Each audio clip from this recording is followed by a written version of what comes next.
All right. Come on, Mayor. Okay. Next to me, Mayor. Okay. All right, Alicia, you know where to go. Where's Blanchard? There he is. Okay, good.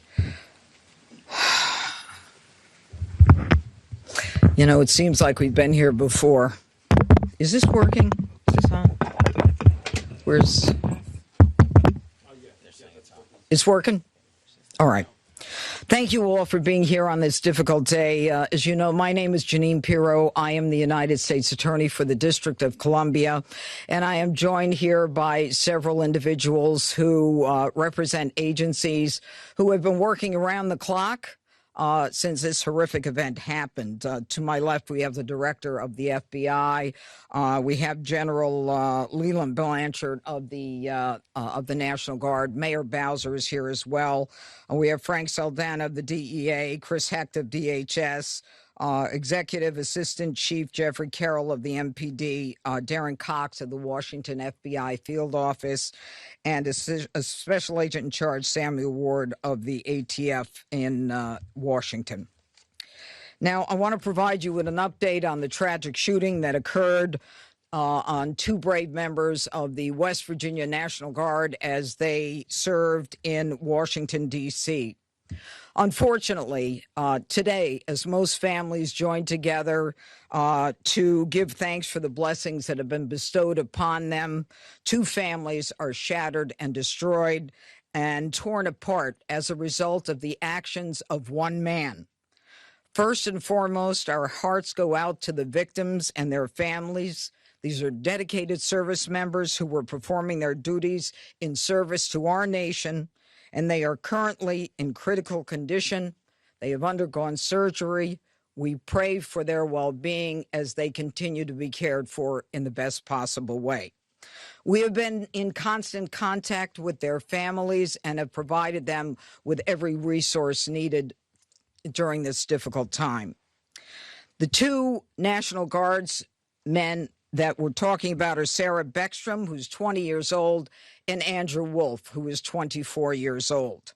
They were uniformed members of the West Virginia National Guard, and they were in D.C. to keep D.C. safe, pursuant to President Trump's executive order to make D.C. safe and beautiful. They answered the call, they took the charge, they volunteered, they put their lives on the line for people they don't even know. And that, unfortunately, is becoming a reality more and more for the members of law enforcement. Yesterday on Thanksgiving Eve at approximately 2:15, near 17th and I Streets in the northwest section of the district, near the Farragut West Metro Station, two uniformed guardsmen were ambushed in a brazen and targeted attack. A lone gunman opened fire without provocation, ambush style, armed with a .357 Smith & Wesson revolver. One guardsman is struck, goes down, and then the shooter leans over and strikes the guardsman again. Another guardsman is struck several times. Fellow guardsmen who were there responded immediately, engaging the suspect, neutralizing the threat, and subduing him at the scene. He was transported to a local hospital where he remains, as we speak, under heavy guard. Thanks to the swift and coordinated response of the National Guard and the Metropolitan Police Department, no additional victims were harmed, and the scene was secured within minutes. The suspect, he has been identified as Rahmanullah Lakanwal, a 29-year-old Afghan who entered the United States under Biden's Operation Allies Welcome, a program following the disastrous withdrawal from Afghanistan. He resided in Bellingham, Washington, with his wife and, we believe, 5 children. And we're working very closely with our federal partners, especially DHS and the FBI, to review his immigration history and the vetting process itself. What we know about him is that he drove his vehicle across country from the state of Washington with the intended target of coming to our nation's capital. As we stand here today, the charges that are appropriate right now are 3 counts of assault with intent to kill while armed, a violation of D.C. Code 22-401 and D.C. Code 22-4502. He will also be charged with possession of a firearm during a crime of violence. He faces 15 years under the assault with the intent to kill. We intend to continue monitoring what the charges will be, depending upon the well-being of the Guardsmen. We are praying that they survive and that the highest charge will not have to be murder in the first degree. But make no mistake, if they do not, that will certainly be the charge, murder in the first degree. The Department of Justice, under Attorney General Pam Bondi, is committed to a thorough and an impartial investigation where we will hold this perpetrator accountable under the full weight of the law. Now, Sarah and Andrew volunteered. They came here to protect the people of the district, pursuant to a crime emergency that President Trump rightly declared in this city and in other cities across the country. Our nation's capital should not and must not be a place where evil comes to commit violence, whatever their cause or motive may be. We should not have to live in fear in the nation's capital, especially by one who came here from a foreign country. Through a process that was so absurd that he came through and released into this country, as many were, knowing virtually nothing about his vetting. This is what happens in this country when people are allowed in who are not properly vetted. These Guardsmen and all who are here to protect the district are the line that separates a civilized society from a barbaric one. They are the ones who stand for law and order. This was not just an attack. It was a direct challenge to law and order in our nation's capital. And the individual will be made fully accountable. And though it seems that we have been here before under President Trump, make no mistake, and the Attorney General, we will not allow this to be normalized. It will be confronted, condemned, and prosecuted to the full extent of the law. Now, my message to the individual who committed these acts is you picked the wrong target, the wrong city, and the wrong country, and you will be sorry for the violence and the evil that you perpetrated in our nation's capital. And now I call upon the Director of the FBI, Kash Patel. Thanks, Judge. I'll begin my remarks and my remarks the same way, with prayer for our fallen soldiers, prayer for our law enforcement community, prayer for our National Guardsmen and women, prayer for our brave prosecutors at the Department of Justice and the offices of the D.C. United States Attorney. We must come together as a nation, especially on this Thanksgiving Day, and remember the sacrifices that so many are making around the world and around this country to secure our freedoms under President Trump's brilliant leadership and administration. I'll provide an update on the case as follows. It is an ongoing investigation of terrorism. Make no mistake about it. The FBI is leading out on these federal assault on a federal law enforcement officer investigation on many fronts. We immediately, with our law enforcement partners in the Metropolitan Police Department and the interagency, secured the scene, seized the weapon, sent in our evidence response team immediately to collect evidence, and started doing block-by-block canvasses. We are looking for and interviewing witnesses. The firearm and other materials have been sent to our Quantico laboratory already yesterday for immediate analysis. That work is ongoing. Partnering with the D.C. United States Attorney's Office, we have also executed multiple search warrants around the country to include the subject's last known residence, which is in the state of Washington. The search warrant was executed on that house last night or early this morning, and it is an ongoing process. All the individuals found in the house have been interviewed, and some interviews remain ongoing. We will not stop until we interview anyone and everyone associated with the subject, the house, and every piece of his life. There was also subject interviews relations conducted in San Diego pursuant to our ongoing investigation. So, as the judge noted, this is a coast-to-coast investigation being led right here in Washington, D.C., and this subject definitely did pick the wrong country. And we will rise together as a nation to show the world what we do here. And we are thankful that we have the Attorney General's brave leadership and President Trump's brave leadership and priorities to safeguard our communities. I also spoke to Director of the CIA, John Ratcliffe, last night, and Secretary of War, Pete Hegseth.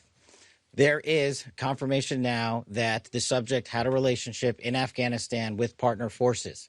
We are fully investigating that aspect of his background as well, to include any known associates that are either overseas or here in the United States of America. That is what a broad-based international terrorism investigation looks like. We will provide continuous details to the American public while at the same time not jeopardizing the ongoing prosecution to ultimately hold this perpetrator accountable in our courts of law. We will provide as much transparency as possible, but as you can see, the breadth and scope of this investigation will continue. We will continue to hit the streets and hit every town and every house and talk to every witness. The men and women of the FBI and the Metropolitan Police Department and the interagency, to include the Department of Homeland Security, DEA, and ATF, are working tirelessly on this Thanksgiving Day. And I know just by talking to the leaders behind me that instead of going on and being with their families, everyone rogered up and showed up to work today. And none of them want to go home. That's the resolve that we have together as a team to bring to you justice for this heinous act of terrorism here in our nation's capital. And as the judge said, we will ensure that our law enforcement partners are out there in full force to make sure the world can enjoy our nation's capital. We will not let this heinous act of violence prevent people from visiting our beautiful nation's capital. And we will also continue to highlight any evidence that we can publicly. And as the judge said, this individual is in this country for one reason and one reason alone, because of the disastrous withdrawal from the Biden administration and the failure to vet anyway, in any way, shape, or form, this individual and countless others, and this administration has taken the rightful step to stop any further allowance of people with this similar background into the country, and we're thankful for that. And as I said, this investigation remains ongoing, and I think I'll turn it over to General Blanchard of the National Guard now. Thank you. Thank you, Director.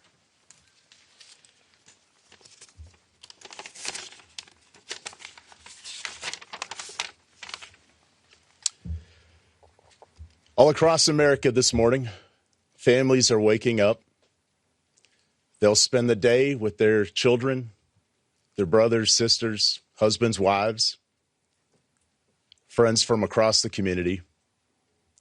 There will be the smell of turkey, all the fixings. They'll watch parades, football games. They'll pray together. They'll talk about what they're grateful for. This morning, there are two families that will not have that opportunity.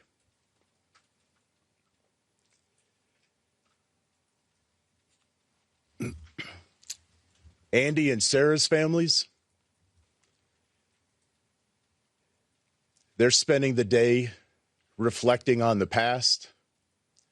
And in the days coming, they'll reflect on and think about what could have been, what might be.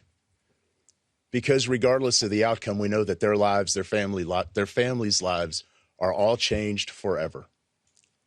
Because one person decided to do this horrific and evil thing.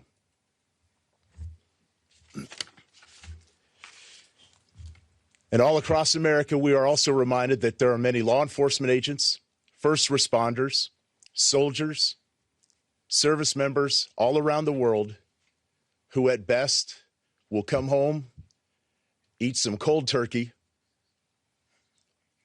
open up Tupperware, eat what's left over, because they spent the day defending the American ideals, getting out there and getting after it on every American citizen's behalf. I will say that the District of Columbia National Guard, this task force, is more committed this morning to the president's directive to make D.C. safe and beautiful. Our resolve will be tested. It is being tested, but make no mistake, each and every one of these soldiers and airmen will meet and exceed the expectation that we have for them. They are, in fact, America's best. I'm proud of each and every one of them. I pray for each and every one of them today, and in particular, for these 2 young service members who are willing to go above and beyond and pay whatever price our nation asks of them. I ask every American today to keep them in their thoughts and prayers as you go about your day. Thank you. Thank you, General. Mayor, where's Mayor Bowser? Yeah. Thank you, Judge. I'm Muriel Bowser. I'm the mayor of Washington, D.C., and I want to associate myself with the remarks of our Adjutant General from the D.C. National Guard. I want to be very clear what the judge and everyone has reported here. Somebody drove across the country, came to Washington, D.C. to attack America. And that person will be prosecuted to the fullest extent of the law. These young people should be at home in West Virginia with their families. ATF, anybody? DHS? Anyone? Okay. I also want to say that both Sarah and Andrew, I believe, were sworn in less than 24 hours before they were shot on the street in Washington. Any questions? Could you drill down on a possible motive? Have you got any information and intelligence on a possible motive? You know, as the directors indicated, this is a fluid investigation. People are working around the clock. It's too soon to say what the motive is, but there are definitely areas that we're looking into, but not ready to say. Can you characterize a little bit about how the assailant was taken down after he opened fire? Yeah, he got shot By another guard? by another guardsman, yeah. You mentioned earlier that he had the shooter had initially shot one of the guardsmen, then leaned over as they were on the Shot ground, him again. Shot again. Yep. How many shots are we? Well, the specific number. Look, he had a .357 Smith & Wesson revolver. Okay, so I believe that's a 6-shooter. Yeah. So you know, that kind of tells us how many shots he had. Yes. Judge, you had mentioned we've been here before because we have. It was May when we were last here. Yeah. I want to ask if you could please comment to, obviously, we understand that you're saying this is under the Biden administration, and the words are that it was a failed withdrawal, and what happened there. There are people who are also upset with the president believing that the National Guard members should not even have been there if it were not for the executive order. I don't even want to talk about whether they should have been there. We ought to kiss the ground and thank God that the president said it's time to bring in more law enforcement to make sure that a city that had the 4th highest homicide rate in the country was that violence was quelled. I'm not even going to go there. A question for Director Patel. Was the suspect granted asylum, and if so, when did that happen, under which administration? And did authorities miss any signs, either in the asylum process or even back when he reportedly worked for the CIA? If you could talk about that. Well, you miss all the signs when you do absolutely zero vetting. And that's exactly what happened in this case. When you, in the prior administration, made the decision to allow thousands of people into this country without doing a single piece of background checking or vetting, that's how you miss every single sign. And Secretary Kristi Noem has put out details specifically related to your other questions, so I'll let that speak for themselves. Specificity of when he was granted, if or when he was granted asylum, if you could just clarify that timeline. And Yes, I believe Kristi Noem put that out, and that's a DHS matter, and I'll refer it to them. Director, could you elaborate on the investigative steps that were taken in Sure. San Diego? You mentioned Bellingham, Washington, Sure. where you live, but could you explain the San Diego connection? So what happened was, thanks to the quick investigation by the interagency and the FBI, we were able to track down his last known residence, working with the United States Attorney's offices here and at the Department of Justice and prosecutors across the country. We were able to serve search warrants literally overnight and through the night. All night. And we were able to hit the house in Washington State. During that process, we seized numerous electronic devices to include cell phones, laptops, iPads, and other material that is being analyzed as we speak. Pursuant to that investigation and any known associates of the subject and of that house is how we ended up in San Diego, where interviews were conducted and are going to be continued to be conducted. And we will go anywhere in the country or the world where the evidence leads us. Are there accomplices, relationships in San Diego you can talk about? All of that is an ongoing investigation. Can anyone give an update as far as Sarah and Andrew, who were injured? You say critical condition. Can you give anything beyond that? Are they expected to make it? Is it touch and go? Can you tell us a little more about how they're doing? And the full spelling of their names, please. It is Sarah Beckstrom, Beckstrom, and Andrew Wolfe with an E, Wolfe. Okay, and Sarah Beckstrom. How do you spell Sarah? Oh, S with an H. Okay. Now, with respect to their medical condition, as I said, they are receiving the finest medical care. Their families are with them now. They are critical. I think you understand the meaning of that. It's not clear, how this is going to end up. But let me be perfectly clear about how it will end up in this office. If one of them is to pass, and God forbid that happens, this is a murder one, period, end of the story. We are praying on a day like today when families come together in America and they hold hands around the Thanksgiving table. I beg you, I beseech you to pray for these two young people that they survive. Okay, I think that's it. Yeah. Jeanine Gabbard said that Thank you, he was everybody. a radical Islamist Afghan terrorist. Yeah, we're not going there. Do you have We're not going there. information on how he might have gotten radical? No. Thank you. Was the decision not to charge him as a terrorist? What about the asylum process